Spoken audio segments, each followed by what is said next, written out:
जय सिया राम, नमस्कार प्रणाम। मैं अमीय भूषण। प्रभु श्री राम के जीवन में दो यात्राओं का बहुत महत्व है। उनकी प्रथम यात्रा अवधपुरी से जनकपुरी, जनकपुरी से अवधपुरी की है। वहीं उनकी दूसरी यात्रा अवधपुरी से लंकापुरी और लंकापुरी से अवधपुरी की है। प्रभु श्री राम के जीवन की प्रथम महत्वपूर्ण यात्रा का एक बड़ा ही महत्वपूर्ण पड़ाव बिहार के वैशाली जिला अंतर्गत हाजीपुर नगर है। प्रभु श्री राम जब अयोध्या के दशरथ महल से अपनी यात्रा प्रारंभ करते हैं तो यहाँ जब वो हाजीपुर गंगा को पार करके पहुँचते हैं, ये प्रभु श्री राम की अवधपुरी से जनकपुरी यात्रा का 14वां महत्वपूर्ण पड़ाव स्थल है।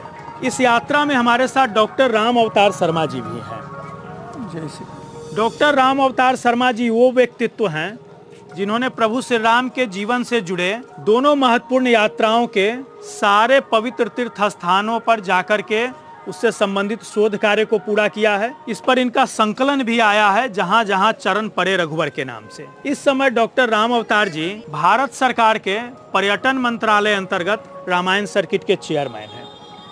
वहीं इस हाजीपुर के रमचौड़ा स्थान की इस यात्रा में यहाँ के ग्रामीण साधु संत भी हम लोग के साथ हैं। आइए यहाँ की कहानी से अवगत होते हैं। डॉक्टर साहब जी, इस स्थान का जिक्र वाल्मीकि रामायण और तुलसी रामायण दोनों में है। जी, तुलसी बाबा गंगा पार करने के क्रम में यहाँ का बड़ा सुंदर चित्रण करते हैं कि गाधि सुनु सब कथा सुनाई, यही प्रकार सुरसरी महली आई।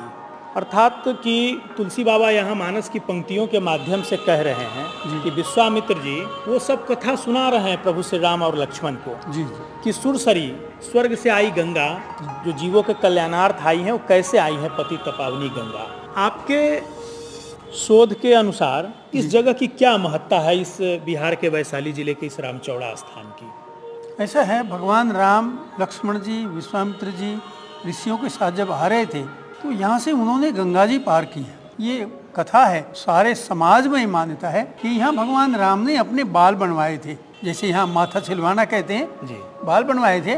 जब बाल बनवाए जाते हैं तो बाल बनाने के बाद उस व्यक्ति को भद्र कहते हैं जी। तो यहाँ राम भद्र की पूजा होती है।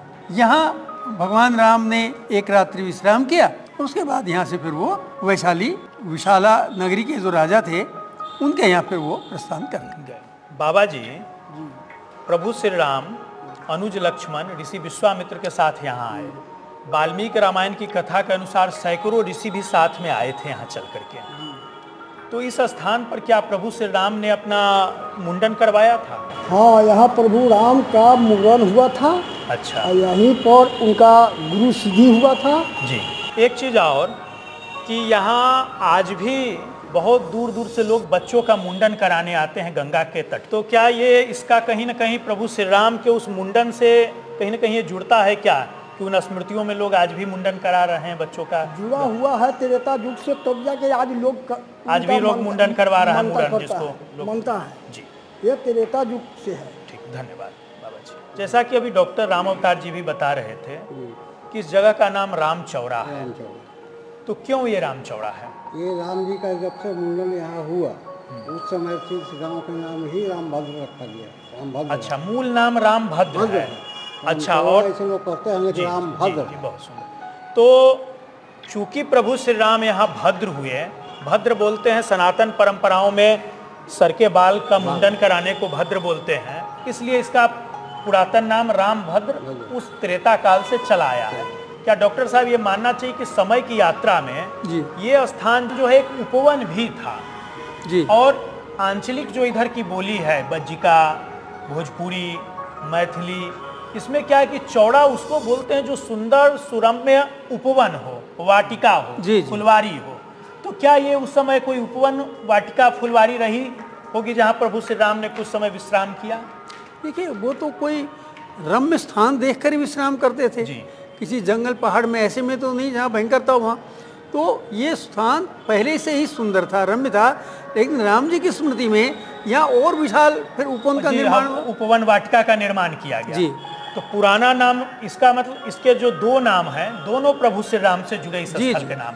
पहला रामभद्र कि राम जी जहाँ भद्र हुए मुंडन कराए, दूसरा कि राम जी जहाँ रुके और राम जी के नाम को लेकर के इसका दूसरा नाम जो अभी प्रचलित नाम है वो राम चौड़ा। राम चौड़ा मतलब कि एक ऐसी वाटिका जहां राम जी रुके थे। तो बहुत सुंदर जानकारी डॉक्टर साहब। चित्रकूट के घाट पर भय संतन के भीर, तुलसीदास चंदन घिसत तिलक देत रघुबीर। इन पंक्तियों को हम सबों ने सुना और पढ़ा होगा। चित्रकूट तो वो जगह है ही जो तुलसी बाबा से जुड़ा है, लेकिन ये रामचौड़ा स्थान भी है कि यहाँ भी तुलसीदास ने चंदन घिसा है। प्रभु श्री राम की उन्हीं पावन स्मृतियों के अनुभूति के लिए गोस्वामी तुलसीदास जी भी यहाँ पर कभी आए थे, रुके थे, रह कर के उन्होंने यहाँ की कथा को भी समेटा है। उन्हीं की स्मृतियों में ये तुलसी बाड़ी मठ है। जी, उन्हीं की स्मृति में तुलसी बाड़ी मठ है। तो ये हम लोग थे बिहार के वैशाली जिला अंतर्गत हाजीपुर नगर में। कभी गोस्वामी तुलसीदास यहाँ आए थे प्रभु श्री राम से जुड़े स्मृतियों के अनुभूति को लेकर, और उन्होंने कुछ मानस की कुछ पंक्तियां भी संभवतः यहाँ रची हो। डॉक्टर साहब जी, गंगा के इस पावन तट पर जी, प्रभु श्री राम, भाई अनुज लक्ष्मण, ऋषि विश्वामित्र और जो साथ में जो सैकड़ों बैलगाड़ियों से जो ऋषि चल रहे हैं उस सबके साथ इन्होंने नहाया है। जी, जी। इसका रामचरितमानस में तुलसी बाबा कैसे वर्णन कर रहे हैं? बाबा वर्णन करते, बहुत सुंदर वर्णन कहते हैं। जी। तब प्रभु ऋषि न समेत नहाए, विविध दान मही देवन पाए। यानी भगवान श्री राम तब सभी ऋषियों के साथ स्नान करते हैं, और महीदेव का अर्थ होता है ब्राह्मण। जी। तो उन्होंने बहुत बहुत दान, अमित मात्रा में दान, जी, जी। विविध प्रकार का दान ब्राह्मणों को, यानी मही के, पृथ्वी के देवताओं को जी उन्होंने दिया है। हाँ। और फिर यहाँ से आगे की उनकी यात्रा विशाला नगरी के लिए निकलती है, वैशाली के लिए, और फिर वो जनकपुरी मिथिला जाते हैं। बहुत सुंदर। डॉक्टर साहब, चूंकि रामायण त्रेता काल की बात है और ये कलिक काल है जी, तो तब से अब तक का भूगोल काफी कुछ बदला है। कभी गंगा मैया इस बिहार के इस नगर में पहुंचती थी जी, तो प्रभु श्री राम जिस घाट पर पार उतरे वो रामचौड़ा घाट। जी, तो वो मंदिर, वो स्थल तो है जिस उपवन वाटिका में प्रभु श्री राम रुके, जी। लेकिन अब वो घाट एक प्रकार से नहीं है, वो घाट मृत प्राय सा हो गया है। यहाँ का दूसरा महत्वपूर्ण घाट जो है वो कोन्हारा घाट है। जी, जी। तो ये जगह डॉक्टर साहब प्रभु श्री राम से तो जुड़ा है, लेकिन भगवान विष्णु के एक अन्य अवतार से भी जुड़ा है। जी, जी। कहते हैं कि इस घाट का जो नाम है कोनहारा, वो कौनहारा से बना है। तो गज और ग्राह का युद्ध यहीं कभी हुआ था। जी, जी। बहुत पूर्व काल में, और गज ग्राह के युद्ध के ऊपर भगवान यहाँ गजेंद्र मोक्ष नारायण प्रकट हुए। गज को उन्होंने भक्ति प्रदान, अभय प्रदान किया, और ग्राह को उन्होंने मुक्ति प्रदान की। जी। तो एक को भक्ति, गज को भक्ति, और ग्राह को भगवान ने मुक्ति इसी कोन्हारा घाट पर कभी प्रदान किया था। जी, जी। और ये नगरी प्रभु श्री राम से भी जुड़ी है कि प्रभु श्री राम यहीं आए, यहीं इसी नगर में गंगा जी के दूसरे घाट रामचौड़ा पे उनका मुंडन हुआ। जहाँ वो भद्र हुए वो जगह रामभद्र के नाम से जाना जाता है। ना केवल वो जगह, उस गांव का नाम भी रामभद्र है। रामभद्र है जहाँ उनका मुंडन हुआ। मुंडन। धन्यवाद डॉक्टर साहब। तो प्रभु श्री राम के जीवन की प्रथम महत्वपूर्ण यात्रा अवधपुरी से जनकपुरी, जनकपुरी से अवधपुरी तक की यात्रा का ये एक महत्वपूर्ण पड़ाव स्थल था हाजीपुर का रामचौड़ा, जिसे हम रामभद्र के भी नाम से जाना जाता रहा। इस कथा को यहीं विराम देते हैं। अगले अंक में प्रभु श्री राम के अवधपुरी से जनकपुरी, जनकपुरी से अवधपुरी तक की यात्रा के अगले महत्वपूर्ण पड़ाव स्थल से संबंधित कथा सुनाएंगे। तब तक के लिए जय श्री राम।